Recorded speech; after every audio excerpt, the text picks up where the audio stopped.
Pagkatapos ng huling araw ng pagsasanay, si Yuya ay nagpapahinga sa paliligo, ngunit si Luna ay biglang sumama sa kanya, nais na makibahagi dito sa kanya. Nahihiya si Yuya, ngunit hinawakan siya ni Luna, sinabi sa kanya kung gaano kahalaga sa kanya ang oras na kasama niya ito, at sinabing pahahalagahan niya ito. Muli siyang nagpasalamat, nag-alok na hugasan ang kanyang likod, ngunit biglang nahulog ang kanyang tuwalya, at nahihiya si Yuya. Pabalik sa normal na mundo, umalis na ang klase niya sa school trip nila, at nakita natin si Yuya na naglalaro ng baraha kasama ang mga kaibigan niya. Iniisip ni Kaide na mukhang pagod siya, at inamin ni Yuya na hindi siya masyadong nakatulog noong nakaraang gabi. Si Yuya ang nanalo sa laro, at hindi sila makapaniwalang nanalo siya ng 5 sunod na beses, pero naisip ni Yuya na baka swerte lang siya sa laro. Nagpasya si Yuya na umidlip, at biglang naisip niya na patuloy siyang nanalo dahil naglagay siya ng maraming puntos sa kanyang stats sa pagiging swerte. Iniisip na ang insidente kay Luna ay maaaring dahil din sa kanyang swerte. Ginising si Yuya nang makarating sila sa kanilang destinasyon. Nagpalit ang mga mag-aaral, at ipinaliwanag ng kanilang guro na kailangan nilang magkampong sa loob ng 2 araw, at kailangang maghanap ng paraan upang mabuhay sa lugar, na sinasabi sa kanila na may mga isda sa ilog at mga halaman na maaari nilang kainin. Nag-aalala si Kaide na maaaring may lason ang mga halaman, ngunit sinabi sa kanila ni Sawada na naka-standby ang doktor ng paaralan. Kahit na ang mga estudyante ay natatakot sa kanya, dahil lagi silang nakakarinig ng mga hiyawan na nagmumula sa kanyang opisina. Iniisip ni Akira na maaari na lang silang hindi kumain sa loob ng 1 araw, ngunit sinabi ni Sawada na bahagi ito ng aralin, at binanggit na ito ay isang kompetisyon sa pagitan ng mga klase. Nagtataka si Yuya kung may gantimpala ang mga nanalo, habang inihayag ni Sawada na nakakaapekto ito sa kanyang bonus, kaya sinabihan niya silang gawin ang kanilang makakaya, ngunit hindi na-excite ang mga estudyante. Naiwan ang mga estudyante sa gubat, at iniisip ni Yuya kung ano ang una nilang gagawin. Iniisip ni Akira na madaling mabuhay, ngunit ang 3 pa ay hindi na lamang siya pinansin, iniisip na siya ay isang tanga. Iminumungkahi ni Rin na subukan ni Yuya at Kaide ang pangingisda, habang sila ni Akira ay naghahanap ng ilang nakakain na halaman. Nakita natin na ang lahat ng mga estudyante ay nasa tabi na ng ilog, at iniisip ni Kaide na sila ay masyadong mabagal. Nakita nila si Ryu sa tabi ng tubig, at binalaan niya sila na wala na ang lahat ng magagandang spot. Nagtataka si Kaide kung dapat ba silang sumubok ng iba, ngunit ginamit ni Yuya ang kanyang kakayahan sa pagdetect, at nakahanap ng ibang lugar. Napakaraming isda sa lugar, ngunit sa tingin ni Kaide ay masyadong mababaw ang tubig, kaya hindi magiging epektibo ang kanilang fishing pole. Pero may ibang plano si Yuya, at lumusong siya sa tubig. Sa tingin niya, kung ikukumpara sa mga halimaw sa Dark Forest, ang mga isda ay hindi kasing bilis. Iniisip niya kung ano ang natutunan niya kay Luna, tungkol sa kung paano mahulaan ang pag-uugali ng isang halimaw, at nagawa niyang makahuli ng isda gamit ang kanyang kamay. Hanga si Kaide nang makita ito, at patuloy na hinuhuli ni Yuya ang lahat ng isda. Iniisip ng ibang mga estudyante na napakabilis ng galaw niya, at iniisip ni Kaide na marami na siyang nahuli. Inamin ni Yuya na nag-enjoy siya, at iniisip niyang pasalamatan si Luna para sa kanyang payo. Samantala, sa madilim na bahagi ng isang bayan, nakita natin ang isang tindahan na puno ng mga puppet. Ginagamit ni Luna ang kanyang sinulid, pinuputol ang lahat ng kanilang mga ulo, at nabanggit niya na ang kanyang kapangyarihan ay bumuti. Iniisip niya ang oras nila ni Yuya, pero nalaman natin na isa pala siyang assassin, at pumapatay na siya mula pa noong bata siya. Pero iba ang tingin niya kay Yuya, na sana ay nakilala niya ito ng mas maaga, para maging iba ang takbo ng buhay niya. Ngunit alam niyang kailangan niyang kalimutan ang tungkol sa kanya, dahil siya ang kilala bilang headhunter, at naghahanda siya para sa kanyang susunod na target. Nagpapatuloy ang kwento sa normal na mundo nang bumalik si Yuya mula sa ilog kasama si Kaide, at nakita nila si Rin. Tinanong sila ni Rin kung kumusta ang adventure nila, at kung hindi ba ito masyadong nakaka-stress, habang sinasabi sa kanya ni Yuya na nagawa naman nilang makahuli ng isda. Sinabi ni Kaide sa kanya na wala silang anumang pakikibaka dahil nag-iisang hinuli ni Yuya ang lahat ng isda sa ilog gamit lang ang kanyang kamay. Lumapit siya sa balde ng isda para makita ang dami ng isda na talagang nakuha ni Yuya, at laking gulat din niya. Siya ay nagkomento na tila siya ay may maraming pisikal na lakas, sa parehong paraan kung paano niya ipinakita ang kanyang pisikal na lakas sa kanilang physical class. Nakita ni Yuya na nakahandusay sa lupa ang kanyang huling teammate, si Akira.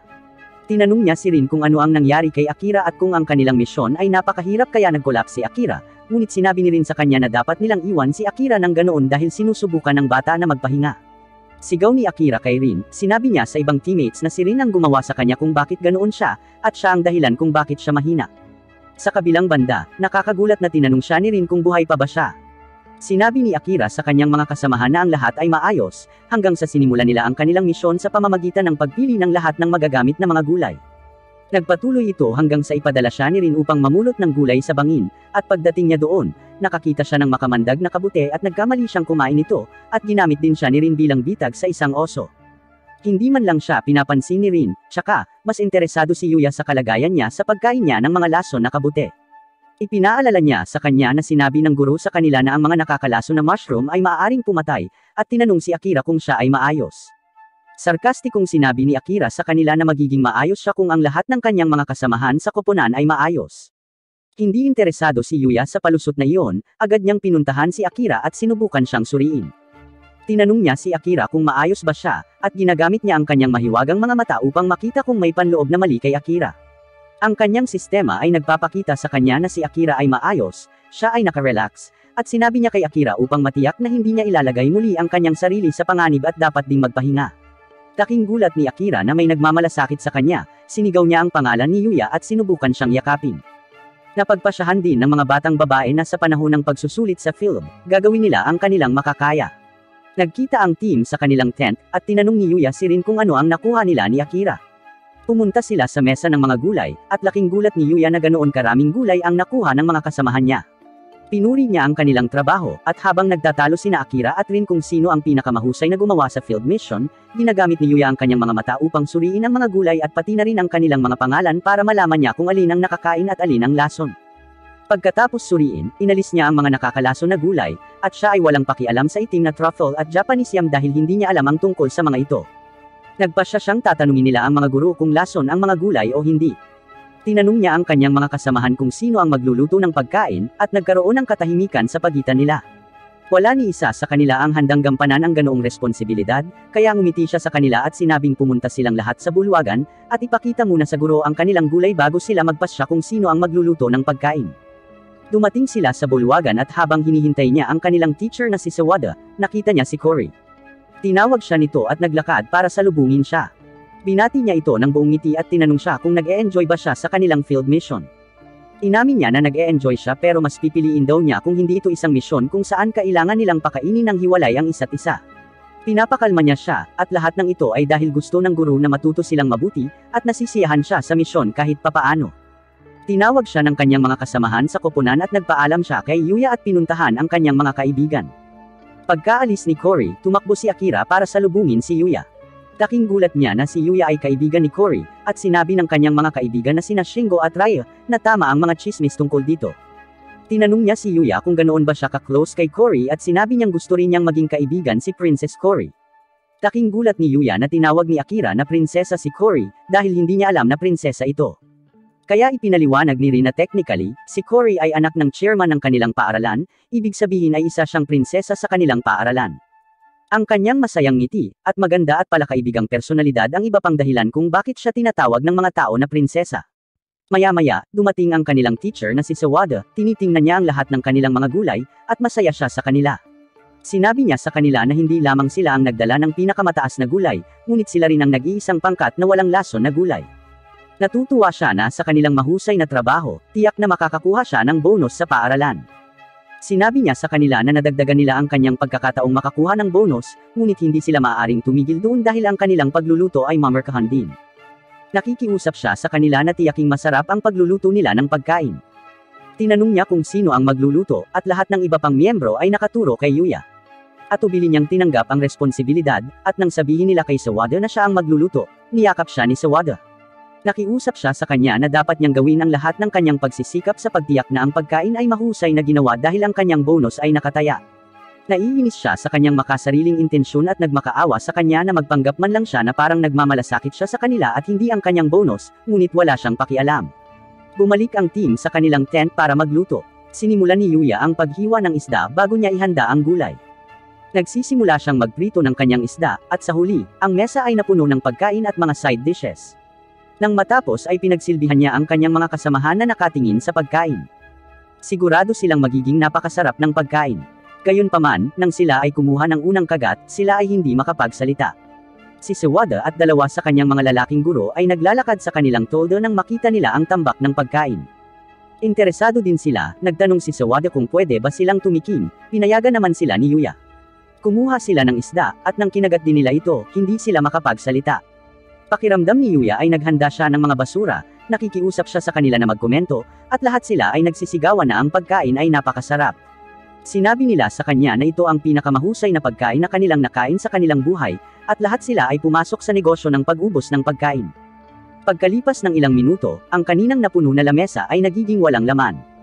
Ang lahat ng mga plato ng pagkain ay bumalik sa pagiging mga plato lamang, at sila ay labis na nabusog. Naging emosyonal si Sawada, tinanong niya si Yuya kung gusto niya itong pakasalan. Nagulat ang lahat ng nasa mesa, biglaan ang tanong, at iniisip nila kung seryoso ba siya o nagbibiro. Ipinaliwanag pa niya na sa kanyang paglaki, mas naging interesado siya sa kanyang pagsasaliksik at sa kanyang kasiyahan kaya wala siyang oras para sa mga lalaki. Hindi siya marunong magluto o maglaba, at pagod na rin siya sa pagiging single. Sinabi niya na ang dahilan kung bakit siya pumunta sa field trip na iyon ay dahil gusto niya ng bonus, ngunit hindi niya alam na makikilala niya ang pinakamagaling na kusinero na higit na mahusay magluto kaysa sa sinumang tao na nakilala niya doon. Tinanong niya ulit si Yuya kung gusto niya itong pakasalan. Sa puntong ito, lahat sila ay nagprotesta. Pinaalalahanan ng guro si Sawada na hindi maganda tingnan na gusto niyang pakasalan ang kanyang estudyante, at sinabi pa sa kanya ni Kaide na may ilang dahilan kung bakit hindi niya maaaring pakasalan si Yuya, at hindi siya papayag sa pagsasama. Nagtataka si Yuya kung ang dahilan ng lahat ng pagtutol sa pagsasama ay dahil napakasama niyang tao. Sa huli ay nagsalita siya, sinabi niya kay Sawada na ang kanyang kahilingan ay masyadong biglaan. Nagkomento siya na siya ang kanyang guro, at hindi niya itatanggi na siya ay isang mahusay na guro. Bago niya matapos ang kanyang pahayag, tumalon si Sawada sa kanya at ipinatong ang kanyang ulo sa kanyang dibdib.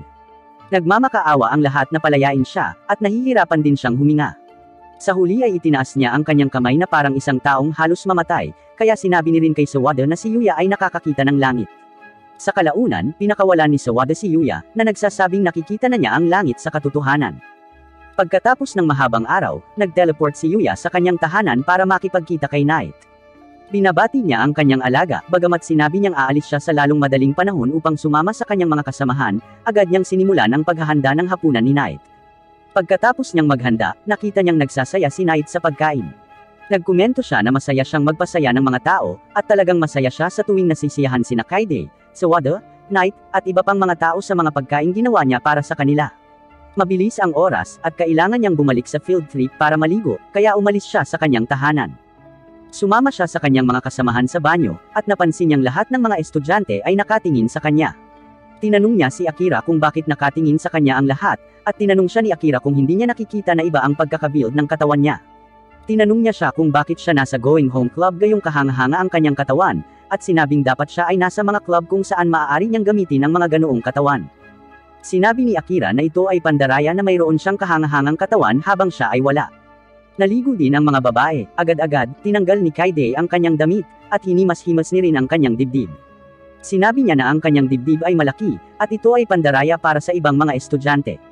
Dumating din si Cory kasama ang kanyang mga kaibigan, at tinawag ni rin si Kaori upang makita kung gaano kalaki ang dibdib ni Kaide.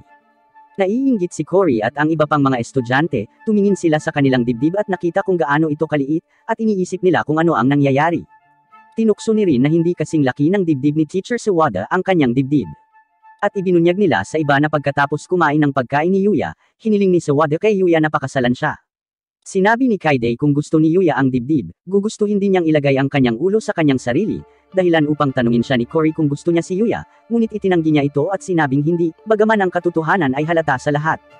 Bumalik sila sa kani-kanilang tent para matulog. Nang gabing iyon, may lumitaw na oso sa kanilang tolda at kinuha ang halos lahat ng kanilang mga gulay. Kinaumagahan ng magising ang mga estudyante, napansin nilang hinalughog ang kanilang tent. Iniisip nila kung ano ang maaaring nangyari, lalo na't hindi naapektuhan ang kanilang mga personal na gamit. Nagpasya silang bumalik sa kagubatan at maghanap ng almusal, bagaman nag-aatubili si Akira na pumunta. Nakatayo siya doon, halos umiiyak, ngunit hindi niya masabi sa kanyang mga kaibigan kung bakit. Nag-aatubili siyang sumunod sa kanila, at sa kagubatan, napansin niya ang ilang mga palatandaan at mga sirang puno. Napansin ni Yuya na siya ay parang iba at pinuntahan siya. Napansin din ni Yuya ang mga palatandaan, ngunit bago nila binalaan ang mga batang babae, ang oso ay lumapit sa kanila. Agad silang tumakbo palabas ng kagubatan habang hinahabol sila ng oso. Ang mga guro ay nagtuturo sa kanila na dapat silang makahanap ng isang harang, at sila ay tumakbo patungo kay Sawada, na nagtutulak sa kanila patungo sa harang. Habang sinusundan niya sila, nadapa siya, at ang oso ay lumakad patungo sa kanya. Tumingon si Yuya at nakitang nasa panganib si Sawada. Tumakbo siya roon at hinawakan ang oso. Nilalabanan niya ang oso at pinabagsak ang oso. Habang bumagsak ang oso, pinahahalagahan siya ni Sawada sa pagligtas sa kanya. Sinabi niya bilang kanyang guro, dapat siyang magalit sa kanya dahil sa pagtataya ng kanyang buhay, ngunit dahil iniligtas siya nito, hahayaan niya ito. Tinanong niya ito kung ano ang gusto niya bilang kapalit at kung gusto niya siya. Tinanggihan niya ang alok kaya sinabi niyang susubukan niya muli sa susunod. Nagtataka sila kung ano ang dapat nilang gawin sa oso, at tumawag si Cory sa awtoridad, at nagpasya silang gawin ang oso bilang bantay ng kanilang paaralan.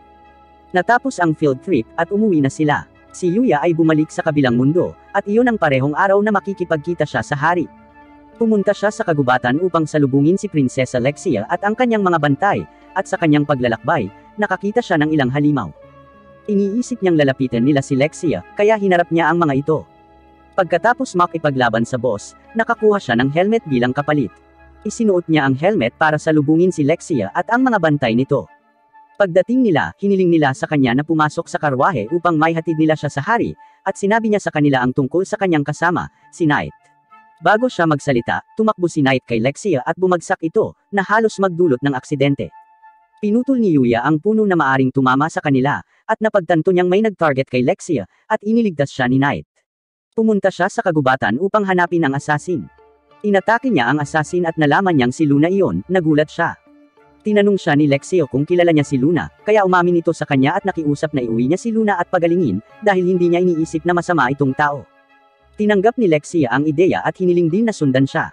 Gayon din, ang kanyang mga mandirigma ay nag-aalala tungkol sa kanya, dahil siya ay nag-iisa. Nang matagpuan sila ay sinabi niyang bibisita sila sa bahay ni Yuya. Habang cargo si Luna ay nag-teleport sila sa bahay ni Yuya. Nais din malaman ni Lexia kung bakit nakipagsapalaran ang babaeng ito at kung bakit siya inaatake, at kung ano ang kaugnayan ni Yuya at Luna sa isa't isa. Gamit ang teleportation magic, nakarating sila sa bahay. Nilagay niya si Luna sa kama, at hinanda niya ang sarili upang sagutin ang mga tanong ni Lexia. Nagpatuloy ang kwento habang katatapos lang ipaliwanag ni Yuya kay Lexia kung ano ang relasyon nila ni Luna. Siya ay mas interesado sa magic na ginamit niya para maibalik sila sa kanyang bahay. Ipinaliwanag niya na gusto lang niyang gumamit ng magic na nagpadali sa paglalakbay, at sinabi niya kung paano ang teleportation magic ay mga kakayahan lang sa mga alamat. Ito ay magic na umiiral lamang sa mga fairy tales, at kung matuklasan na maaaring gamitin ito ng isang tao, maaari itong humantong sa isang digmaan. Sinabi ni Lexia na ipangako sa kanya na hinding-hindi niya ito gagamitin sa harap ng sinuman, at lumingon kay Luna na sinabi kung gaano katagal niya planong magpatuloy sa pagpapanggap na natutulog. Gustong malaman ni Lexia ang higit pa tungkol sa kanya, ngunit sinabi ni Luna na dapat lang nilang patayin na agad siya. Sinabi ni Yuya na gusto niyang malaman ang higit pa tungkol sa kanya, habang hindi siya nakatanggi at hindi niya maiwasang ikwento ang buong buhay niya. Si Luna ay isang ulila na nagtatrabaho bilang isang magnanakaw at naghahalungkat sa basura, araw-araw na nagpupumiglas para lang mabuhay. Sa kabila ng lahat ng iyon, isang tao ang nakahanap sa kanya na nagpasya na kunin siya. Ang taong iyon ang nagturo sa kanya na magbasa at magsulat, ngunit higit sa lahat ay nagturo sa kanya ng paraan upang mabuhay. Tinuruan niya itong maging isang assassin, dahil siya ay isang profesional at bahagi ng Dark Guild. Ang Dark Guild ay isang kakilakilabot na organisasyon na nagsasagawa ng lahat ng paraan ng krimen. Tulad ng kanyang master, sumali si Luna sa Dark Guild, at nang makumpleto niya ang hindi mabilang na mga assassinations, nakilala siya bilang headhunter. Natigilan si Lexia nang marinig ang pangalang ito, dahil kilalang kilala siya, at kahit si Knight ay alam niya ang tungkol sa kanya. Sinabi pa ni Luna na ang pinakahuling assignment niya ay ang pagpatay kay Lexia, ang unang prinsesa ng Arcelia Kingdom.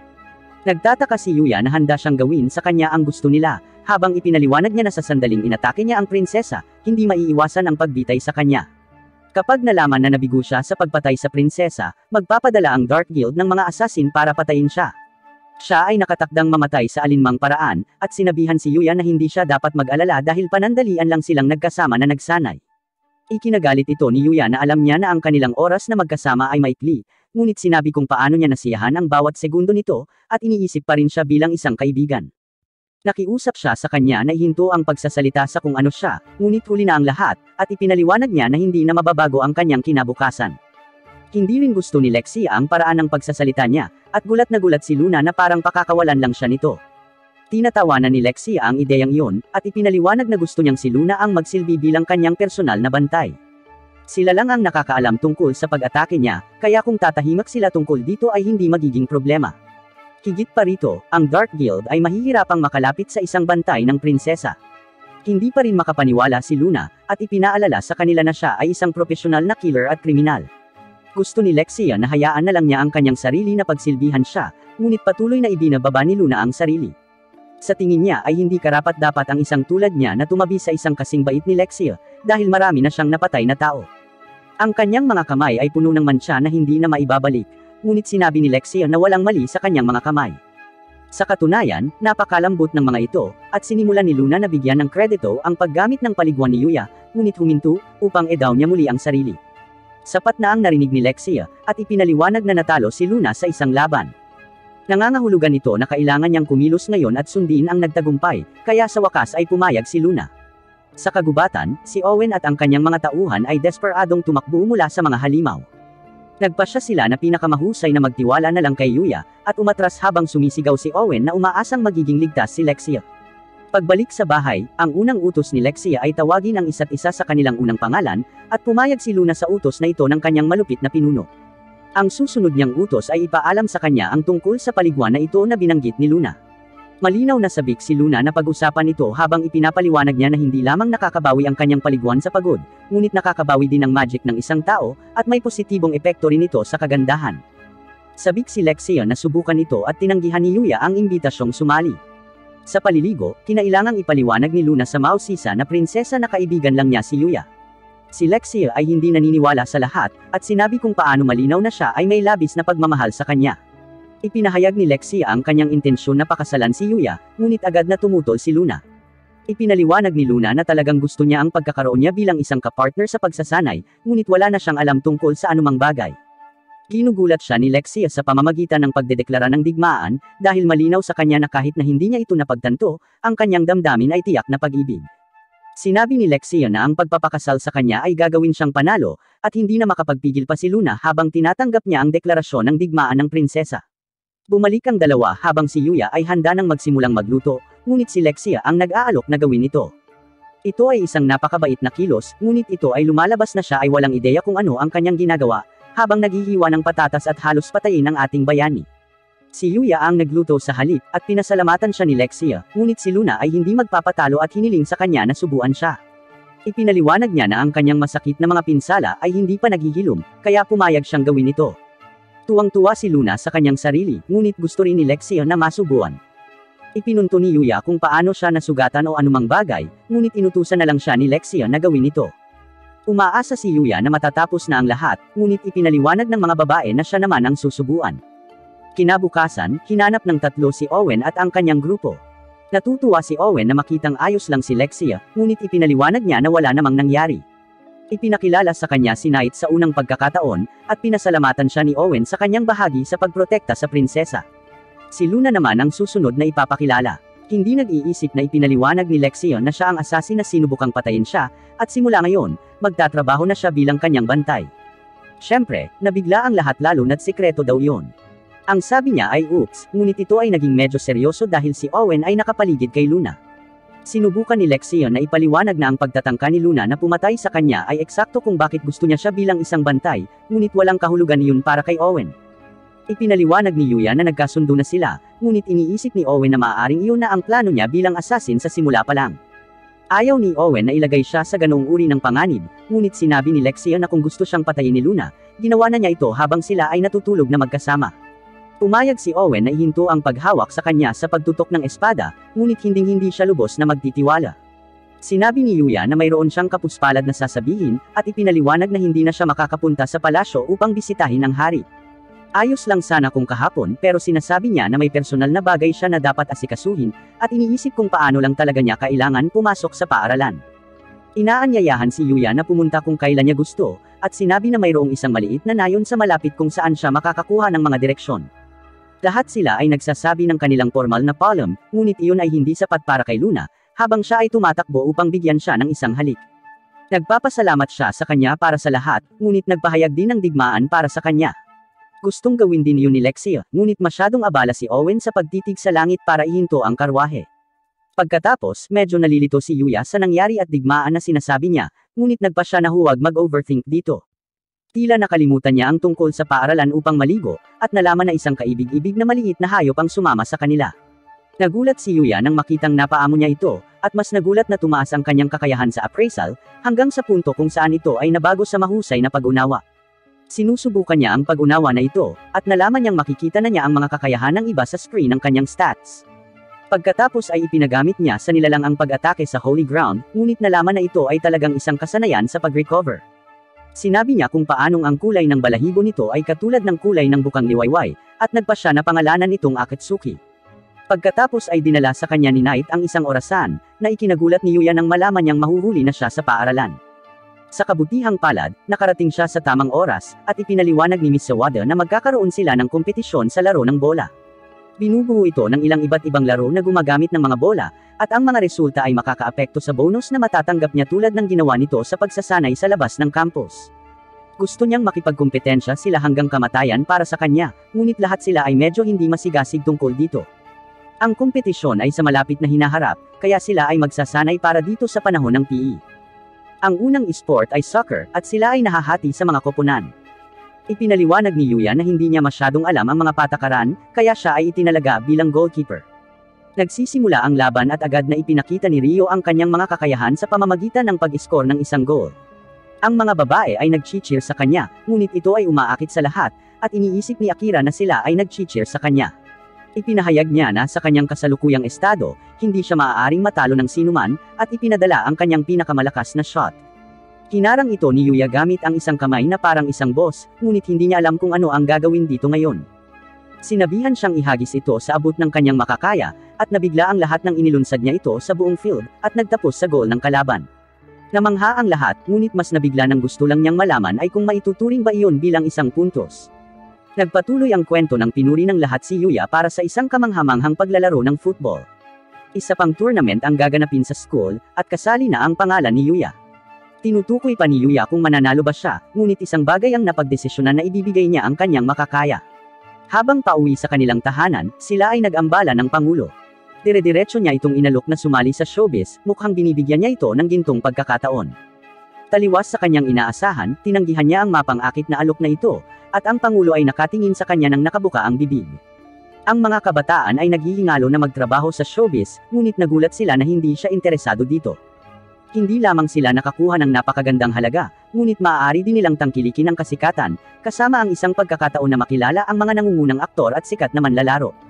Ngunit tatanggihan niya ang lahat dahil masaya siya sa kanyang ordinaryo ngunit kasiya-siyang buhay. Isa pa, kung papasok siya dito, mahihirapan na siyang makaalis dito. Sinusubukan din ng kanyang mga kaibigan na ipaunawa sa kanya ang kamanghamanghang pagkakataong ito.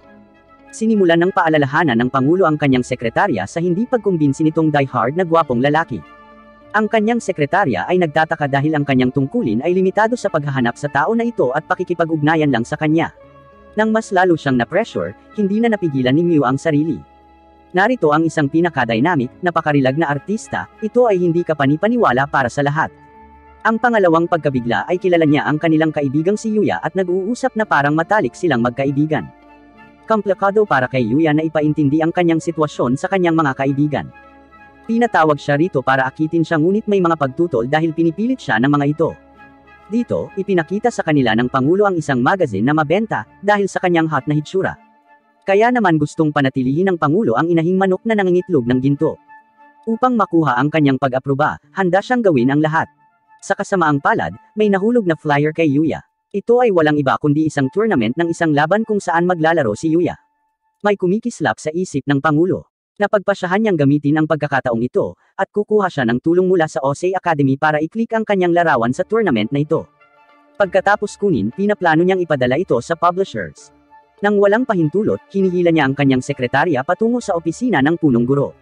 Sumunod din sa kanila si Mew, at natatarantang nakatingin sa kanila si Yuya.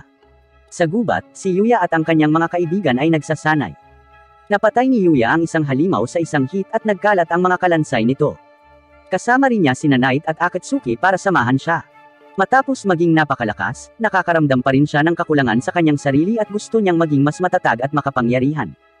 Gayon din, dapat siyang maging mas mahusay sa paggamit ng mahika at espada ng sabay-sabay, ngunit tinutukoy pa rin niya kung maaari siyang maging makapangyarihan sa kanyang mga diskarte.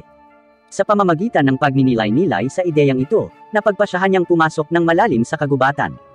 Alam na alam niya ang panganib ng kagubatan habang palalim ng palalim sa kagubatan. Dito, nakatingin siya sa isang matinik na itim na puno na hindi karaniwan. Ang punong ito ay parang isang kayamanan na tumutubo sa isang misteryosong lugar, at hindi ito masisira. Gamit lang ang magic ng isang elf, pwede na itong magkaroon ng crack. Matapos basahin ang tungkol sa mga katangian ng pambihirang punong ito, hiniling niya sa kanyang mga kasama na maging mas maingat dahil ang lugar na ito ay maaaring maging mas mapanganib. Sa sandaling iyon, napansin niya ang isang higanteng halimaw. Una, ipinapalagay niya ang kanyang cute na Akatsuki, ngunit nakatayo siya kasama niya na taliwas sa kanyang inaasahan. Ang isa ay isa pang halimaw na itinapon siya sa lupa. Ang kapangyarihan ng halimaw na ito sa likod ng kanyang imahinasyon at kakayahan ay hindi kapanipaniwala. Sa panahon ng laban, naiisip niyang pagalingin ang kanyang sugat sa pamamagitan ng pag-inom ng kanyang potion. Ngunit hindi niya ito binibigyan ng pagkakataon sa pamamagitan ng pagpapabagsak sa kanya sa lupa. Muli siyang tumayo sa kanyang mga paa at nagpas siyang pigilin ito hanggang sa bigyan niya ng pagkakataon ang kanyang mga alaga na tumakas dito. Sa kabutihang palad, isang nangingibabaw na boses ang maririnig mula sa madilim na bahagi ng kagubatan. Tinulungan niya siya sa pamamagitan ng paglupag sa halimaw na ito. Sa isang sipa, naitapon na niya ang makapangyarihang halimaw na ito. Ito ay isang heroic entry ng isang cute na maliit na kuneho, ngunit siya ay mas malakas kaysa sa kanyang naiisip. Nang binati niya sila, nagtataka sila dahil nagsasalita siya. Kasabay nito, tumayo na rin ang halimaw para sa counterback, ngunit hindi niya alam kung sino ang kanyang ginugulo. Sa panibagong sipa, winasak niya ang halimaw na naglaho sa hangin, maging maraming puno din ang nawasak sa kanyang pangangibabaw sa kapangyarihan. Naging curious si Yuya at gustong malaman pa ang tungkol sa kanya, kaya naman sinusuri niya ang status niya. Siya ay isang sumisipa na kuneho na may hindi kapanipaniwalang lakas. Upang suriin ang kanilang kapangyarihan, hiniling niya sa kanila na ipakita ang kanilang sipa. Gustong ipakita ni Yuya ang kanyang kapangyarihan, ngunit hindi siya pinayagan mauna ni Akatsuki. Sa sobrang kumpiyansa, sumulong si Akatsuki gamit ang isang catwalk na parang walang makakatalo sa kanya. Ang Kick Rabbit ay nag-check sa kanya sa pamamagitan ng isang sulyap. Ngayon, si Knight naman ang ipapakita ang talento. Mas maganda ang move kick niya kaysa kay Akatsuki. Dito, sumulpat si Yuya na may kahangahangang sipa. Naobserbahan niya ang kanyang talento sa sipa na ito, ngunit hindi kahanga-hanga ang kanyang sipa. Sa makatuwid, tumalon siya sa lupa at ipinakita sa kanila ang isang tunay na sipa. Sa isang kaakit-akit na paggalaw ng kanyang binti, gumawa siya ng isang butas sa isang napakalaking puno. Napaawang ang bibig ni Yuya dahil gumawa siya ng butas sa matigas na punong itim na imposibleng masira. Dito, nagsimula ang pagsasanay ni Yuya, tinuturuan siya kung paano igalaw ang kanyang paa at talunin ang kanyang kaaway sa isang sipa. Nang ang Kick Rabbit ay natanto na siya ay naging bihasa, pagkatapos, siya ay tumalon upang labanan siya. Habang nakikipaglaban, hindi siya nagpapakita ng awa sa kanya. Ang isang iconic na antas ng pakikipaglaban ay nagpapalakas sa kanya sa pisikal. Hindi maintindihan ni Yuya kung bakit niya ito tinuturuan. Pinili niya ang kanyang kahalili dahil tinanggihan niya ang dalaga na nangahas na sirain ang kagubatan. Ang kanyang mga alaga ay nanunood ng laban na ito. Sa laban, hindi nila namalayan na sumikat na pala ang araw. Nang maglaon, dinala niya siya sa bahay at kinikilala ang kanyang mga diskarte, na tinuturuan niya siya bilang kanyang master. Pero bakit gusto niyang gawin siyang kahalili niya? Ang tanong na ito ang pumapasok sa kanyang isipan. Ang Kick Rabbit na ito ay nakakuha ng titulong Diyos, hindi siya ordinaryong kuneho. Hindi lamang siya, ngunit mayroon ding maraming mga Diyos sa mundong ito upang mapanatili ang balanse. Pagkatapos ng pagiging Diyos, dapat silang pumili ng kanilang mga kahalili upang matutunan nila ang lahat ng mga diskarte, at nais niyang ipagkaloob ito sa kanya. Muli, itinaas niya ang tanong sa kanilang isipan kung aling bagay ang gusto niyang gawing balanse, at kung paano kailangang labanan ng kuneho ang kasamaan na gustong wasakin ang kalikasan at sangkatauhan. Mas matindi sila kaysa sa inaasahan nila. Sa makatuwid, kapag ang isang mabuting halimaw ay nagtagumpay sa isang tiyak na sining, siya ay nagiging isang Diyos. Pagkatapos niya, gusto niyang sirain niya ang kasamaan, dahil nakita niya ang potensyal sa kanya. Sa kabila nito, plano niyang tanggihan siya dahil gusto niya ng ordinaryong buhay. May pagpipilian siyang tanggihan siya, at tinanggap niya ito. Gayunpaman, nais ni Yuya na matuto ng maraming bagay mula sa kanya, dahil kailangan niyang maging mas malakas upang madaig ang lahat ng mga halimaw. Ang Kick Rabbit ay handa na para dito. Bilang kapalit, kailangang turuan siya ni Yuya ng kanyang mahika, na hindi karaniwan. Gusto niyang magkaroon ng magic sa rehiyon ng kadiliman para mapalakas ang kanyang kapangyarihan. Handa na si Yuya para dito, dahil natutunan niya ito mula sa Great Sage. Dahil tinanggap na nila ang kasunduan, nagkamay sila. Ngayon, pareho na silang master at apprentice sa parehong oras. Sinimulan ng Kick Rabbit ang kanyang pagsasanay sa kagubatan, kung saan hinahabol niya ang Mithril Boar. Ang Mithril Boar ang pinakamakapangyarihang halimaw sa kagubatan, at hiniling niya sa kanya na maghiganti para sa kanya. Sa kabilang banda, iniisip ni Yuya na masyadong maaga ang paghihiganti sa kanya. Iniiwasan ni Yuya ang lahat ng kanyang mga pag-atake, ngunit ito ay masyadong komplikado. Sa kabila nito, ginagawa niya ang lahat ng kanyang pagsisikap para mapabagsak siya. Ang kanyang mga alagang beast at ang Kik Rabbit ay nag-e-enjoy sa palabas. Pagkatapos, nag-aalala si Knight sa kanyang amo at gustong tulungan siya. Bago siya makasama sa kanya, hiniling sa kanya ng Kik Rabbit na huwag gawin ito, dahil naniniwala siya sa kanyang pinili. Sa sandaling iyon, kinuha ni Yuya ang hunter mula sa kanyang kahon ng item, at ginapos ang mithril boar dito. Pagkatapos nito, pinabagsak niya ang mithril boar sa lupa. Ito ay isang imposible, ngunit nagawa niya ito, at ang kanyang mga alagang beast ay masaya para sa kanya. Tumalo na rin sa kaligayahan si Yuya dahil nagtagumpay siya. Bukod dito, higit pa ang inaasahan sa kanya ng Kik Rabbit. Gusto niyang patayin niya ang halimaw sa isang sipa. Pagkatapos ng matinding pagsisikap, sinusuri niya ang kanyang status kung saan nakuha niya ang kayamanan, at tumaas ang antas ng kanyang kapangyarihan, ngunit hindi siya sapat upang talunin ang kasamaan. Kasabay nito, ang proseso ng ebolusyon ay nagsisimula habang siya ay nagulat dito. Hiniling ng Kik Rabbit na huminahon, dahil walang magbabago sa hitsura niya. Ang ebolusyon na ito ay hindi gumagawa ng pagkakaiba sa kanyang hitsura, ngunit nagpayaman sa kanyang kapangyarihan at kakayahan. Dahil pagod na si Yuya, hiniling sa kanya ng Kik Rabbit na magpahinga at gumawa ng iba pang trabaho, sapat na para sa araw na ito. Pagkasabi nito ay tumalon siya sa ere na parang nasa lupa. Sa klase, inayos na ang setup ng tournament. Ang mga mag-aaral ay handa na upang gumanap sa kanilang kakayahan, at si Yuya ay nagpapasalamat dahil walang resulta ng ebolusyon. Sa sandaling iyon, mukhang handa na ang Pangulo na i-click ang kanyang mga larawan. Pagkatapos nito, lumitaw ang ping-pong champion, na mahilig manood kay Yuya. Dahil si Yuya ay ang taong alam na alam kung paano gawin ang sitwasyon sa kanyang gusto, ngunit pinagbantaan niya si Yuya, sa pagkakataong ito ay hindi na niya ito gagawing manalo. Nagsisimula ang larong ping-pong habang medyo confident ang miyembro ng kalaban na koponan, hindi siya ordinaryo na player dahil naglaro na siya sa national level. Ang pinakakapanapanabak sa kanya ay palagi niyang natutugunan ang kanyang target. Nang inihagis niya ang bola sa kanya, pinapahanga niya ang mga manunood, dahil medyo agresibo ang estilo ng paglalaro niya, at simula pa lang ito ng laro. Si Yuya ay nag-ipon ng kanyang lakas ng loob, at sinagot ang kanyang bastos na pag-uugali sa pamamagitan ng pagbutas sa mesa. Dahil siya ay may kapangyarihan ng ibang mundo, kung gayon paano magiging makapangyarihan ang isang tao sa kanya. Sa pamamagitan ng pagpapakita ng lakas, lahat ay tumitingin sa kanya bilang isang alien. Ito rin ang nagpakaba sa kanya na umatras sa laro. Pagkatapos nito, naghihintay siya nang biglang lumitaw si Kaide, at hiniling sa kanya na maging isang manlalaro sa volleyball. Isang tao ang nasugatan sa kanyang koponan, kaya kinuha niya ito bilang isang manlalaro. Nag-aalangan siyang sumama sa kanya dahil alam niyang gagawa siya ng gulo sa laro. Nakikinig din ang presidente sa kanilang usapan, at hinihila ang kanyang mga camera person sa volleyball stadium. Dito, si Kaide lang ang kinukunan ng cameraman na mukhang kaakit-akit. Sa kabilang banda, nagpasabog si Yuya sa pamamagitan ng pagtama ng bola. Sa pamamagitan ng panunood nito, ang kalaban na koponan ay nag-withdraw sa laro. Nang tingnan ng presidente ang camera, naasar siya dahil kinunan lang nila ng litrato ang figure ni Kaide. Hindi lang ito, kung saan man magpunta si Yuya, gumagawa siya ng kaguluhan.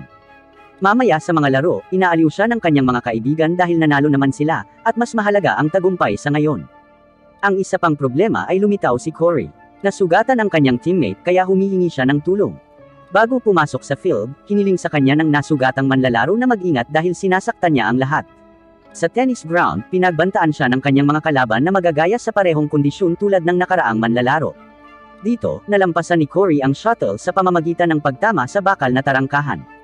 Sa pangalawang pagsubok, binato niya ang mga tao ng badminton. Hindi niya alam kung paano ito natanggal sa kamay niya. Ngayon, naintindihan na ni Yuya ang nangyayari. Ang player ay na-injured dahil sa kanya, hindi siya marunong maglaro. Kaya, hindi siya pinapayagan ni Yuya na maglaro at manalo sa larong ito na parang pro. Hinarap niya ang parehong maangas na mga manlalaro at pinatumbas sila. Sa huli, nagkaroon ng pagkakataon si Cory na ipakita ang kanyang nawasak na kasanayan, ngunit hindi siya pinayagan ni Yuya. Alam niya ang kanyang mga kakayahan at naglalaro siya para sa kanya. Pagkatapos manalo, pinupuri sila ng lahat. Habang pauwi, pinakiusapan siya ni Cory na sabay sila pauwi. Pumayag naman si Yuya at gustong pumunta sa magandang lugar, dahil gusto niya itong pasalamatan. Sa kabilang banda, pinasaya siya ni Yuya sa pagsasabing sapat na para sa kanya na makasama siya sa paglalakad, at sa sobrang tuwa, kinalikan niya ito sa pisngi bilang pasasalamat. Samantala, nakikita natin ang Kik Rabbit habang nakikipaglaban siya sa isa sa mga vial. Ipinagtanggol ng Kik Rabbit ang sarili sa pamamagitan ng mahika, at nagulat ang batang babae, dahil hindi naman siya gumagamit ng mahika. Pinasasalamatan niya si Yuya sa pagtuturo sa kanya, at muling inayos ng batang babae ang kanyang mga prioridad, na nagpasya na si Yuya ay isang mas malaking banta. Kaya umalis siya para hanapin siya at harapin muna. Tinitingnan ng hepe ng ahensya ang kanilang susunod na issue, at masaya siya sa lahat ng mga larawan ni Yuya. Iniisip niya kung gaano kahusay ang pagbebenta ng magazine, ngunit ang kanyang nasasakupan ay nag-aalala na ang iba pang mga ahensya ay hahabol lahat kay Yuya kapag nakita nila ito. Gayunpaman, hindi nag-aalala ang hepe, at tila may plano ito para masigurado na hindi makakatanggi si Yuya na sumali sa kanilang ahensya. Pagbalik sa bahay ni Yuya, magkasamang nag-aaral sina Yuya at Cory. Pinasalamatan siya ni Yuya sa pagtulong sa kanyang matematika, ngunit sinabi niyang wala itong problema dahil tinuturuan din siya nito ng Ingles. Pero nagpapasalamat din si Yuya sa kanyang language comprehension skill na ginagawang madaling maintindihan ang English. Sa isang flashback, nakita natin ang dalawa na naglalakad pa uwi, at nalaman natin na malapit na ang kanilang mga pagsusulit. Nag-aalala si Yuya sa kung anong gagawin niya, at nagulat si Cory na may hindi siya mahusay, kaya siya ang nag-suggest na mag-aral sila ng magkasama. Nakilala niya si Akatsuki sa unang pagkakataon, at nakita niyang cute ang mga alaga nito habang natutulog. Hiniling niyang gamitin ang banyo, ngunit pagkatapos niyang umalis, iniisip ni Yuya kung mahahanap niya ito. Napunta si Cory sa harap ng pinto sa kabilang mundo, at sinundan siya ni Yuya. Sinabi ni Cory na naramdaman niyang tinawag siya ng pinto, at kinabahan si Yuya. Ipinaliwanag niya na ang pinto ay kumukonekta sa ibang mundo, at sinabi niya sa kanya na subukang ipasok ang kanyang kamay sa pintuan. Ang kanyang kamay ay napahinto ng isang barrier, at ipinaliwanag ni Yuya na ang mga taong pinahihintulutan niya lamang ang maaaring makapasok. Nagtataka si Cory kung ano ang kabilang mundo, at ipinaliwanag ni Yuya na ito ay isang mundo ng mga halimaw at mahika, na nagpapakita kung paano niya nagagamit ang mahika. Namangha si Cory, at ipinaliwanag ni Yuya na lahat ito ay salamat sa kabilang mundo, kung saan natutunan niya ang mga kasanayan na nagbigay daan sa kanya upang harapin ang mga gangster na umatake sa paaralan, at iligtas ang lahat mula sa sunog sa department store. Hindi makapaniwala si Cory, at nag-aalok si Yuya na ipakita siya sa kabilang mundo. Hinawakan niya ang kamay niya, at tumawid ang dalawa sa kabilang mundo. Nagulat si Cory nang makitang mayroon talagang ibang mundo, at sinabi sa kanya ni Yuya na parehong nagmula sa mundong ito sina Knight at Akatsuki. Ipinaliwanag niya na si Knight ay isang fenrir, na parang isang lobo, at si Akatsuki ay parang baboy, ngunit si Akatsuki ay nasaktan nang marinig ito. Biglang lumitaw ang window status ni Cory, at ipinaliwanag ni Yuya na ang kakayahan sa mundong ito ay kinakatawan ng mga estatistika. Nagulat siya nang makitang mas mataas ang panimulang stats niya kaysa noong nagsimula siya, naaalala kung paano lang siya nagkaroon ng isang puntos sa bawat stat. Ipinaliwanag niya kung paano siya nag-level up sa mundong ito, at kung paano ganap na nagbago ang kanyang hitsura dahil dito. Kaya pakiramdam niya ay nandaraya siya, at hindi sana siya matatanggap ng lahat kung hindi dahil dito. Ngunit si Cory ay nagbabago ng topic, na humihiling na makita ang higit pa sa mundo. Binanggit ni Yuya na delikado sa labas ng barrier ng kanyang bahay, ngunit pumayag na ipakita pa siya sa ibang pagkakataon. Pinapangako niya sa kanya, at hiniling ni Yuya sa kanya na itago ang kanyang sekreto, na ipinaramdam sa kanya na parang may espesyal silang relasyon, at nagsimula siyang maging mas malapit sa kanya. Samantala sa kabisera, bumalik si Lexia sa palasyo, at ipinagtaka ng hari na wala si Yuya sa kanila. Ipinaliwanag ni Owen na kailangang baguhin ang kanilang mga schedule, at iniisip ng hari kung may kinalaman nito kay Luna. Agad na inamin ni Luna na sinubukan niyang patayin si Lexia, at hinawakan ng hari ang kanyang espada, naghahanda na patayin siya. Sinugod niya ito ngunit sa huli ay napahinto, at kinikilala niya ang kanyang kakayahan, dahil napagtanto niya na ang kanyang espada ay may kakayahan na maputol ang anumang bagay na sumusubok na pigilan ito, kaya pinigilan niya ang kanyang mga braso sa halip. Nagalit si Lexia sa kanyang ama, sinabi sa kanya na desisyon niya na kunin siya bilang isang bantay, at sinabing kamumuian niya ito kung saktan niya ito. Nalungkot ang hari nang marinig ito, at kinilala na niya si Luna bilang isa sa mga bantay ni Lexia. Pagkatapos noon, tinanong ng hari kung paano at higit pa tungkol kay Luna, at ipinaliwanag niya kung paano siya kilala bilang headhunter ng Dark Guild. Nagtataka ang hari kung paano nauugnay ang mga bagay kay Yuya, at ipinaliwanag ni Owen na si Yuya ang nakahuli kay Luna, at kung paano niya dinala sina Luna at Lexia pabalik sa kanyang bahay. Ngunit nang marinig niya kung paano nanatili si Lexia sa bahay ng isang lalaki, nagsimula siyang mag-amok. Iniisip kung paano niya gustong hiwain si Yuya. Sinabi sa kanya ni Owen na walang nangyari, ngunit sinabi ng hari na hindi siya makakatiyak dahil wala siya roon. Samantala, nakita natin ang lalaking nakamaskara na minsang nagtangkang patayin si Lexia. Nalaman natin na siya talaga ang unang prinsipe na si Rhaegar, at ang subordinate ay nagsasabi sa kanya tungkol sa kung paano kinuha ng isang sumusuportang maharlika si Luna para patayin si Lexia. Pero nauwi sa kabiguan dahil kay Yuya, at naging bantay pa siya ni Lexia. Binanggit din ng kanyang nasasakupan kung paano naimbitahan si Yuya sa palasyo, at ito ay nagbibigay ng ideya kay Rhaegar. Ibinibigay niya sa lalaki ang kanyang lihim na sandata, isang magic sealing barrier, na maaaring hindi paganahin ang lahat ng magic sa loob ng lugar nito. Gagawin itong walang kapangyarihan ang lahat ng magic user na nagbabantay sa hari, at ang tanging mga taong kailangan nilang harapin ay sina Owen at Luna. Ang kanyang tao ay nag-aalala na sila ay malantad kapag ang plano ay nabigo, ngunit sa tingin ni Rhaegar ay maaari nilang isisi ito kay Yuya kapag siya ay bumisita. Si Yuya ay nakakakuha ng dagdag na araw ng pahinga pagkatapos ng kompetisyon ng Academy, kaya naghahanda siyang bisitahin ang Kapitolyo. Gumagawa siya ng ilang paghahunting pagtalo ng isang tupa na halimaw, na nagda-drop ng ilang mga item, kabilang ang isang pambihirang bedding item na mahiwagang nagbibigay ng pinakamahusay na karanasan sa pagtulog. Nagtungo si Yuya sa kalapit na bayan, at nagulat siya nang makitang may mga catgirl at beastmen sa mundong ito. Tumungo siya sa guild, naghahanap upang makipagkalakalan, dahil wala siyang pera sa mundong ito. Nakikita ng master ang kanyang pangalan na kakaiba, at hindi nakikilala kung saan siya nagmula. Ipinaliwanag ni Yuya na siya ay mula lamang sa isang maliit na isla, at iniisip ng master na maaari siyang isang maharlika batay sa kanyang hitsura. Sumusumpa si Yuya na isa lang siyang regular na lalaki, ngunit mahirap paniwalain ang master. Nagtataka ang master kung ano ang gusto niyang ibenta, at nagulat siya nang makita niya ang item box skill ni Yuya. Si Yuya ay naglabas ng isang bangkos ng mga paminta, at ang master ay agad namang namangha sa lalagyan. Sinuri niya ang mga paminta, at nalaman niyang ito ang pinakamataas na kalidad na nakita niya. Ngunit sa tingin ni Yuya ay pangkaraniwang paminta lamang ito mula sa lokal na tindahan. Nag-aalok ang master na bilhin ang lahat ng ito sa halagang 100 gintong barya, at nagtataka si Yuya kung marami iyon, at inamin na hindi niya alam ang halaga ng pera sa kaharian. Ipinaliwanag ng master na ang isang karaniwang pamilya ay maaaring mabuhay ng comfortable sa 5 gintong barya bawat taon, kaya ang 100 ginto ay sapat para sa isang buong pamilya upang mabuhay sa loob ng 20 taon. Binigyan din siya ng master ng guild card na magagamit para sa pagkakakilanlan, at nagtanong si Yuya kung paano makarating sa Kapitolyo. Sinabi sa kanya ng master ang tungkol sa bagon na dumidiretso sa capital. At pagdating niya doon, namangha si Yuya sa dami ng tao. Itinuro ni Akatsuki ang palasyo, at nagsimulang mag-alala si Yuya, iniisip na out of place siya sa lugar. Tumungo siya sa palasyo, at tinanggap siya ni Owen. Sinabi sa kanya ni Owen na dumiretso sila upang makita ang hari, at si Yuya ay nataranta, sa pag-aakalang hindi siya handa. Ngunit sinabihan siya ni Owen na huwag mag-alala, dahil ito ay isang informal audience lamang. Nakita natin sina Lexia at Luna na naghihintay sa loob ng silid, at nagbigay galang si Yuya sa hari. Agad na binanggit ng hari kung paano nag-propose si Lexia sa kanya, at nagsimula siyang mawala sa kalmado, sa pag-aakalang si Yuya ay nang-aakit sa kanyang anak na babae, ngunit napatahimik siya ni Owen.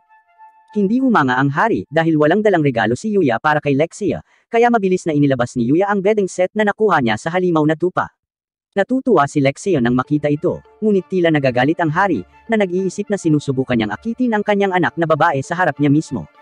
Sinubukan ni Owen na pigilan ang hari, sinabing hindi alam ni Yuya ang kanilang mga kaugalian, at nagtataka si Yuya kung ano ang nangyayari.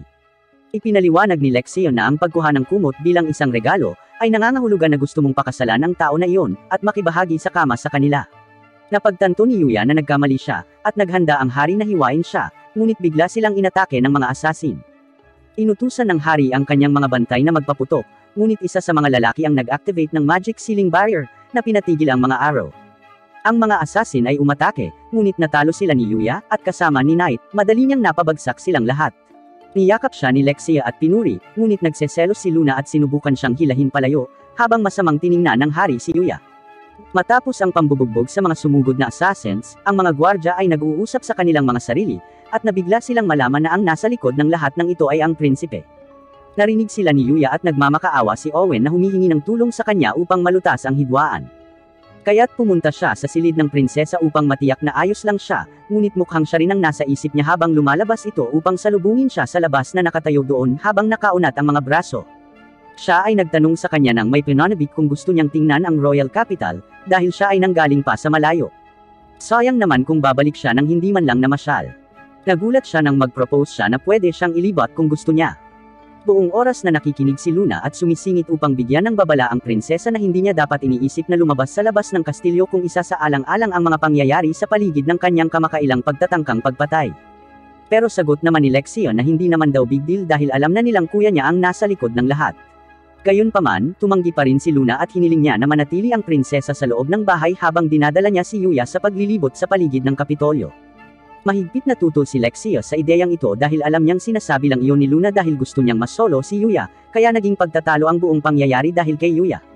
Naririnig ni Owen sa background ang lahat ng kanilang kaguluhan, kaya't siya ay nag-iisip at nagbibigay ng isang makatwirang solusyon sa problema sa pamamagitan ng pagmumungkahi na ililibot niya si Yuya sa paligid habang ang dalawang babae ay mananatili sa kastilyo. Ngunit dahil siya ay isang tao na dumating na may perpektong lohikal na pag-aayos, tinatanggihan nila ang kanyang panukala na may galit na mukha. Sa huli, si Yuya ay inililibot sa paligid ng parehong mga babae, habang si Owen ay nakatago sa background na binabantayan ang prinsesa. Nakikita ni Lexia ang isang tindahan ng alahas, at iminumungkahi na tingnan nila. Ngunit may ibang plano si Luna dahil gusto niyang pumunta sila sa smithy na nasa unahan lang nila. Bagamat si Yuya ay isang malakas, wala siyang magawa para gumawa ng matatag na desisyon, kaya nakatayo siya roon na parang lemon habang hawak ng mga babae ang bawat kamay at ipinagpatuloy ang kanilang pagtatalo sa harap ng lahat ng karaniwang tao.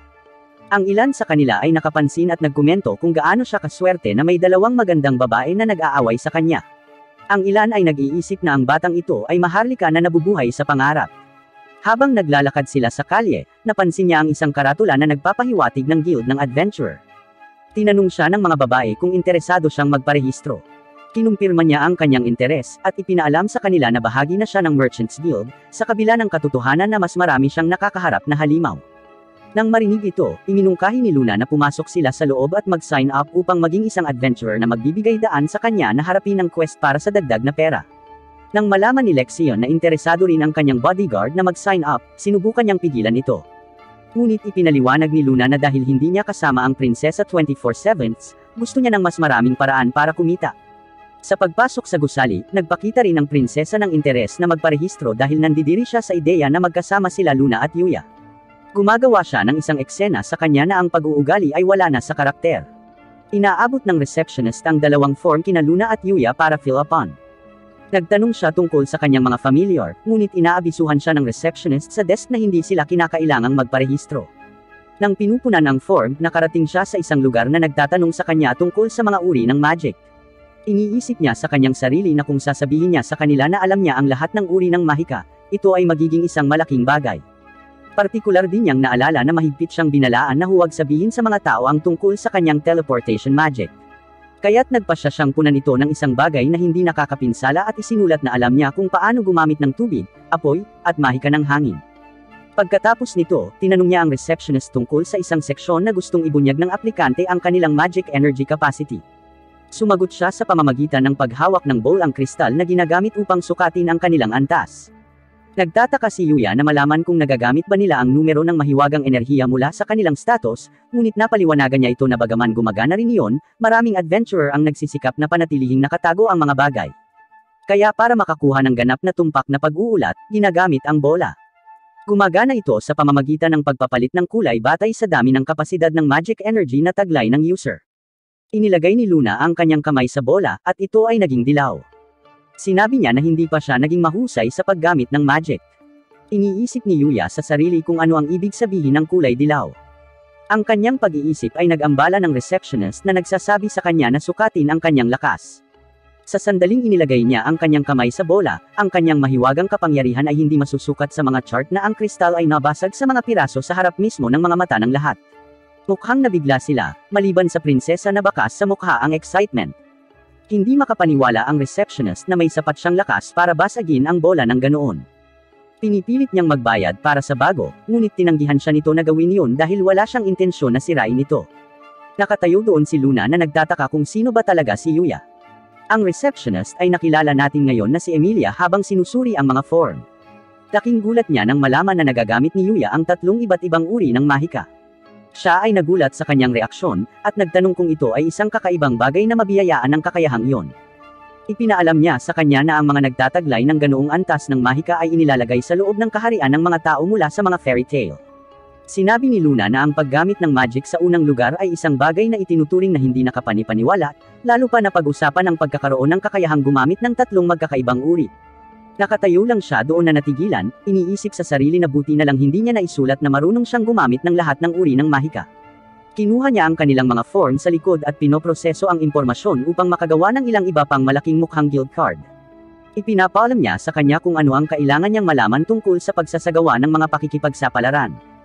Tulad ng kung paanong ang pag-aani ng lahat ng halaman sa loob ng isang lugar ng paglago, ay negatibong makakaapekto sa pagkakataon na ito ay muling tumubo. Kung pupunta sila sa mga hunting quest, dadalhin nila ang isang bahagi ng halimaw bilang patunay, at lahat ng kanilang mga trabaho ay itatala sa kanilang mga guild card upang hindi magkaroon ng hindi katapatan. Sinabi rin sa kanila na hindi sasali ang guild sa mga alitan sa pagitan ng mga adventurer. Matapos malaman ang lahat ng ito, pumunta sila sa notice board para piliin ang kanilang unang trabaho. Tumawag sa kanya ang isang babae mula sa malayo na mukhang nasobrahan ng alak. Naakit siya matapos makita kung gaano kaguwapo si Yuya. Parang hindi niya kilala kung sino ang prinsesa, dahil nakatakip ang kamay niya sa mukha ni Lexia. Ipinakilala ng babae ang kanyang sarili bilang isang adventurer, at ang gusto lang niyang gawin ay makipag-partner sa isang taong mukhang malakas. Siya ay namangha sa kung paano niya nabasag ang bowl ang kristal, at bago umalis, sinabi niya sa kanya na ang kanyang pangalan ay Glenna, at inanyayahan siya na isang araw ay sumama sa kanya sa isang pakikipagsapalaran. Pagkatapos ng kanilang pagpaparehistro, ang trio ay tumungo para sa kanilang unang pakikipagsapalaran, na nagkataon na isang pagkolekta ng mga halamang gamot dahil mababa ang kanilang ranggo. Nakakita si Yuya ng halaman at iniisip kung bahagi ba ng kanilang layunin ang pagkuha nito, kaya ginagamit ng lalaki ang kanyang kakayahan sa pag-unawa para makilala ito. Inaalerto pa siya ng kasanayan sa tamang paraan ng pag-aani nito. Naputol ang kanyang malalim na pag-iisip nang magkomento si Lexio kung gaano siya kasaya na lumabas sa kalikasan ng walang pag-aalala ng maharlikang pamilya. Nakiusap si Owen sa kanya na huwag masyadong matuwa dahil sa kasalukuyang banta na lumalabas sa itaas. Mas gusto ng kabalyero kung hindi siya masyadong kumilos. Inalis niya ang kanyang mga alalahanin at sinabi na sa susunod ay maaari silang mag-picnic ng magkasama. Mas interesado si Luna sa gawaing kinakaharap na nagsasaad na hindi mahirap ang pagkolekta, ang isyu ay priority na mapanatili ang ugat na hindi nasisira. Iminungkahi ng prinsesa na magkaroon sila ng kompetisyon upang makita kung sino ang makakaipon ng pinakamaraming halamang gamot, at ang manalo ay makakasama si Yuya sa kanyang sarili sa isang buong araw. Humiwalay si Yuya sa kanila para makapag-judge siya mamaya kapag natapos na ang kompetisyon. Sinabihan na sila ng guild na huwag masyadong mag-harvest dahil makakasama ito sa ekolohiya. Tinutulungan siya ng kanyang mga pamilyar na makahanap ng ilan, hanggang sa matagpuan nila ang quick kill herb, na nagiging sanhi ng isa na agad na mamatay kung makain ito. Nagpasya siyang kumuha ng ilan dahil ito ay nasa paligid. Naputol ang quest nang sumugod si Owen sa kanila nang may balitang natiyak na nila ang lokasyon ni Prince Rhaegar. Nakikiusap siya kay Yuya na ipahirim ang kanyang lakas sa pagharap sa bantang ito. Tinanggap ng lalaki ang kahilingan at hiniling sa mga kababaihan na bumalik sa kastilyo habang nag-aasikaso siya ng negosyo. Si Yuya at ang unit ay gumagawa ng pagsugod sa daan. Naalala niyang sinabi ni Owen na lahat ng mga assassin na ipinadala ng prinsipe para wakasan ang kanyang kapatid ay mga eksperto. Ang pagpayag kay Rhaegar na makatakas ay magdudulot ng malaking banta sa national security, kaya dapat siyang mahuli. Ang lalaki ay kasalukuyang nasa isang isolated mansion na inihanda ng hari. Nang gabing iyon, nakarating sila sa lokasyon at nagulat si Yuya sa sobrang hiwalay nito. Binuksan ng isa sa mga sundalo ang pinto, at sinalubong siya ng lumilipad na kutsilyo na dumadaan sa kanyang hita na nag-aalis sa kanya mula sa labanan. Samantala, sa loob ng gusali, na hostage ni Rhaegar ang isang sundalo mula sa scouting unit. Inutusan lang ni Yuya si Knight na gawin ang bagay nito. Ang Black Fenrir ay sumugod sa isang mabilis na pag-atake sa prinsipe, na nagpapahintulot sa hostage na makatakas. Nakakairita ito sa lalaki, ngunit bago pa siya makakilos ay napapalibutan na siya. Ipinaalam sa kanya ni Owen na tapos na, kaya dapat na niyang itigil ang mga kalokohan at sumuko. Nagagalit ito, kaya nagsimula siyang umatake. Ngunit tulad ng kanyang ama, tinatamaan lamang niya ang mga kasangkapan. Nang mapansin niyang wala siyang pag-asa, itinutok niya ang kanyang espada sa kanyang sarili. Gulat na napatingin si Yuya. Ang Royal Knights ay nalilito habang sinusubukan ng prinsipe na tapusin ang kanyang sarili. Ang makita siya sa kanyang mahirap na kalagayan ay nagpapaalala kay Yuya ng kanyang dating pagkatao na walang may gusto. Ang lalaki ay sumugod sa kanya sa isang iglap, at hinawakan ang kanyang kamay bago siya magpatuloy. Ang baliw na prinsipe ay naglulunsad ng sunod-sunod na pag-atake gamit ang espada, ngunit matikas na umiwas si Yuya bago ang kanyang mga pagtatangka ay napigilan ni Knight. Nagbibigay ito ng pagkakataon kay Yuya na pabagsakin siya sa sahig. Habang naghahanda silang hulihin siya, bigla silang natangay ng hangin. Lumilitaw ang misteryosong babae sa harap ng prinsipe, at nakumpleto ang isang situational analysis, na parang sa robot. Pagkatapos ay napagpasyahan niya na siya ay nabigo. Tahimik niyang sinabi sa kanya na hindi na siya kailangan, hindi sapat ang kanyang mga plano, at malas din siya. Hindi naiintindihan ni Rhaegar ang kanyang mga salita, dahil siya ay dapat na tumulong sa kanya na makamit ang trono. Itinama niya ito na inihayag na binalak niyang gamitin siya bilang hari upang magsimula ng mga digmaan sa maraming lugar na haantong sa pagkawasak ng sangkatauhan. Ang prinsipe ay tumingin sa kanyang mga mata na nabigo sa kanya dahil niloko siya. Wala nang interes sa kanya ang dalaga, kaya naghahanda siyang wakasan siya. Nagmamadaling pumasok si Owen upang ihinto ang pag-atake, ngunit isang palaso ang tumama sa kanyang espada na nagpahinto sa kanyang pag-atake. Ibinagsak niya ang espada sa harap niya na naging sanhi ng pagpasok ni Rhaegar sa isang malalang estado. Ibinaling niya ang kanyang atensyon sa mga gwardya habang nagpapaputok siya ng mga palaso sa kanila. Si Yuya ay humarang gamit ang espesyal na spell. Tinatawag siya ni Owen sa pangalan, at tinanong ng batang babae si Yuya para kumpirmahin kung iyon nga ba ang kanyang pangalan bago ihayag ang kanyang intensyon na lipulin siya, ngunit mangangailangan iyon ng kapangyarihan ng masama. Ngunit naubos na ang kanyang stamina, kaya siya ay umaatres sa ngayon. Naiwang naguguluhan si Yuya sa pangyayari habang iniisip niya kung sino ang babae.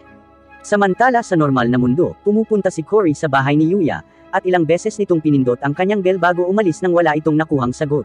Habang naghihintay sila sa loob ng kastilyo, iniisip ni Yuya kung sino kaya ang hamak na iyon, ngunit pumasok si Owen para imbitahan si Yuya sa paglilitis ni Rhaegar. Habang sabay silang naglalakad, iniisip ni Lexio kung ano ang mangyayari sa kanyang kapatid. Sa loob ng pangunahing silid, si Rhaegar ay nagpupumilit na labanan ang mga gwardya, ngunit pilit nilang tinanggal ang kanyang maskara, at inihayag kung gaano naging peklat ang kanyang buong katawan.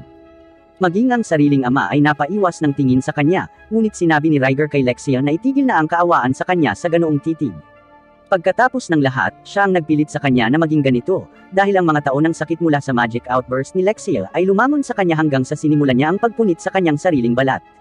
At sa lahat ng oras na ito, pinalayas lang siya ng sarili niyang ama at ibinukod sa loob ng selda. Nang maging ang sarili niyang pamilya ay tretuhin siyang parang kriminal, ang tanging naisip niya ay lipulin sila. Lahat ng tao sa buong mundo ay nagsimulang tretuhin siya na parang isang kasuklam-suklam na outcast, at iniisip kung alam ng sinuman sa kanila kung ano ang pakiramdam na iyon. Ang kanyang mga salita ay nagpaalala kay Yuya ng kakilakilabot na nakaraan na kanyang nararanasan, at nakiusap si Rhaegar sa kanila na patayin na siya. Gayunpaman, sinubukan ni Yuya na tanungin kung maaari siyang gumamit ng isang espesyal na item, at naglabas ng potion mula sa kanyang kahon ng item. Pagkalapit kay Rhaegar ay ini-adjust niya ang mukha at binuhusan ng potion ang kabuuan nito. Agad na gumaling ang kanyang mga sugat, at habang tumatakbo siya para siyasatin ang kanyang mukha, nakita niya kung paanong ganap na gumaling ang lahat ng kanyang mga sugat. Sinubukan ni Yuya na ipaliwanag na ito ang gamot na ginawa niya mula sa kanyang halaman na cure-all herb, at ang buong silid ay nagulat sa kung gaano siya naging makapangyarihan. Napagtanto ni Yuya na ang paglalarawan ng halamang gamot ay sinasabing ito ay isang maalamat na hindi matukoy na bulaklak, at tinanong siya ng hari kung bakit niya isinakripisyo ang isang mahalagang bagay sa kanyang anak. Kaya inihayag ni Yuya na mayroon siyang daan-daan ng mga ito sa kanyang likod bahay na kanyang mga pananim. Kahit na gumaling na ang lahat ng kanyang mga pinsala, alam ni Rhaegar na hindi maiiwasan ang kanyang hatol na kamatayan. Gayunpaman, sinabi ni Lexio sa kanyang ama na pinapatawad niya ang kanyang kapatid sa pagtatangkang pagpatay sa kanya. Kung tutuusin, siya ang biktima, kaya't ang simpleng pagsasabi na pinatawad niya ito, tulad ng kung paano niya pinatawad si Luna. Sinabi ni Lexio na kasalanan din nila ang pagpapabaya sa Dark Guild hanggang ngayon.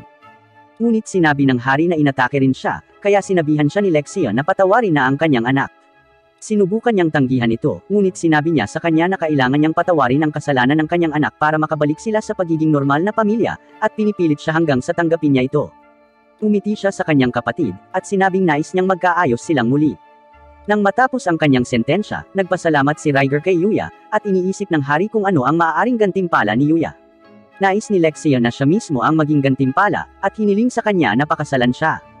Pero gusto rin ni Luna na maging asawa niya, at sinabing ang pagpapakasal sa isang pangit na tulad ni Lexio ay isang sumpa sa halip na isang gantimpala.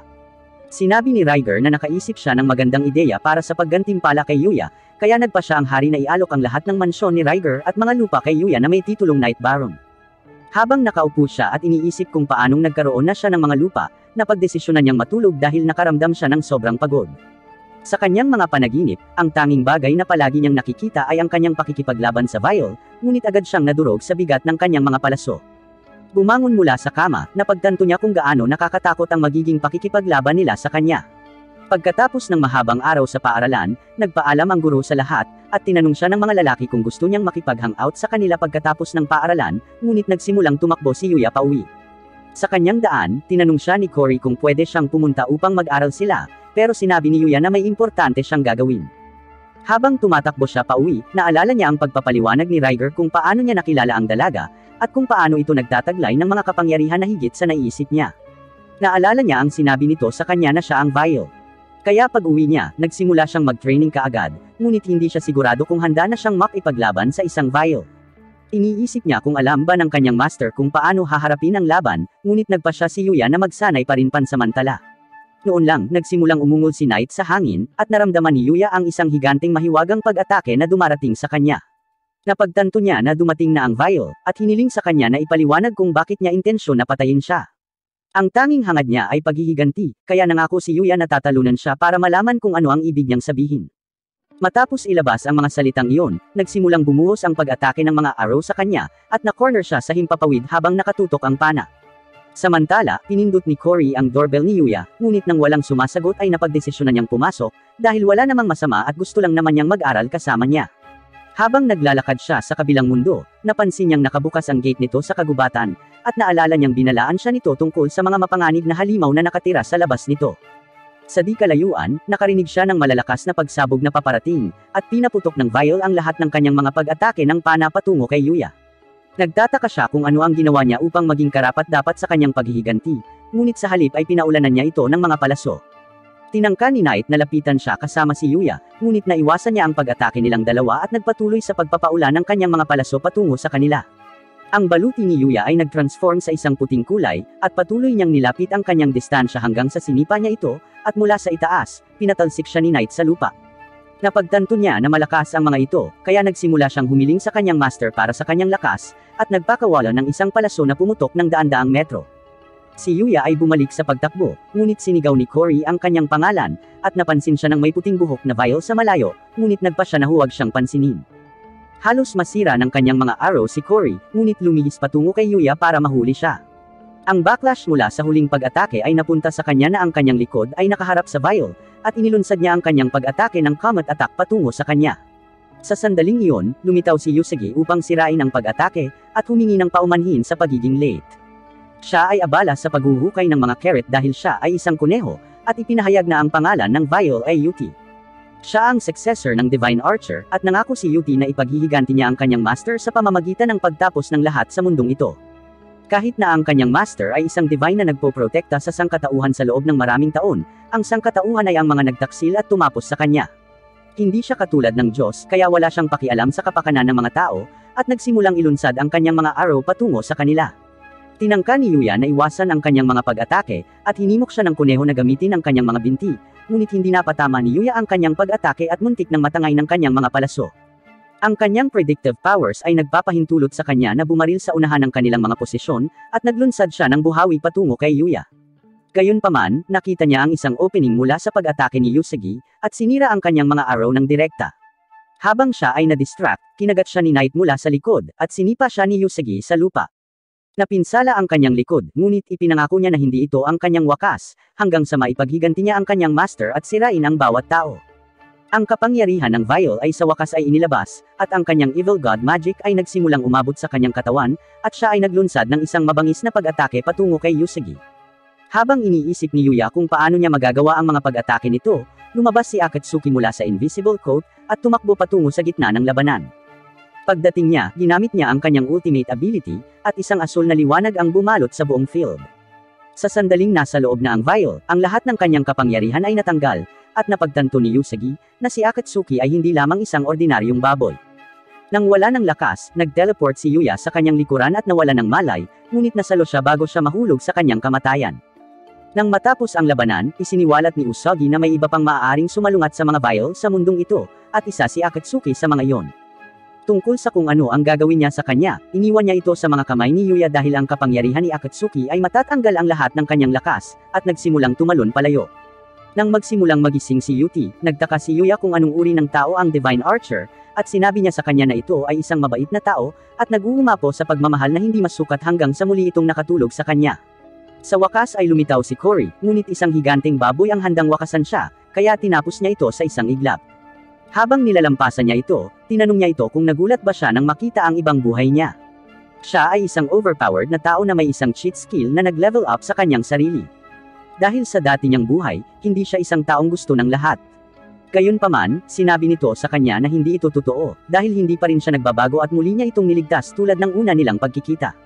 Nagpasalamat siya sa kanya, at sa mga sumunod na linggo, nakilala ni Cory ang harem ni Yuya sa ibang mundo, at naligo kasama nila. Sa kabilang mundo, binibisita siya ng kanyang mga kapatid na lalaki at babae, at si Yuti ay naging bagong estudyante sa Osei Academy. Sa loob ng kanyang bagong buhay, tumingin si Yuya kay Cory, at natutuwa siyang nakilala niya ito. Dinadala nito ang pagtatapos ng anime. Salamat sa lahat sa pagsama sa akin sa kahangahangang anime na ito. Mag-like at mag-subscribe para sa magagandang anime na paparating.